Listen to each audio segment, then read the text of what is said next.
رشتہ ہو کے نسبت جڑ جائے اس کے بعد پھر ٹوٹ جاتا ہے.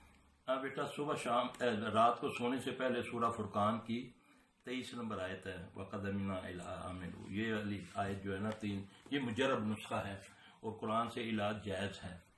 تو یہ 363 بار پڑھیں، اللہ خیر کرے گا انشاءاللہ تعالیٰ. اس کو رات کو سونے سے پہلے آپ اس کو ایکٹیو ہو کر وضو کر کے اس کو پڑھا تو انشاءاللہ اللہ نے چاہا تو انشاءاللہ خیر ہو جائے گی. پہلے ہم نے بتایا تھا جی وہ جس کے بہن کے وہ بیٹوں کا، ان کا سوال ہے کہ جی میں دم کہاں سے کراؤں یا خود کروں تو کس طرح کروں؟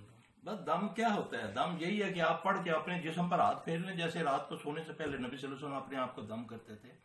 دم کی نیت کریں، آپ پڑھیں، صبح شام کے اذکار بھی پڑھیں، ایسے کر کے ایسے کیا، پورے جسم پر ہاتھ پھیر لیا، یہ دم ہے. پانی میں پھونک نہیں مارنی، سامنے پانی رکھیں، پڑھیں گے، نیت یہ ہے کہ میں نے دم کرنا ہے تو خود بخود پانی دم ہو جائے گا. یہ پھونک مارنا جو صحیح نہیں ہے.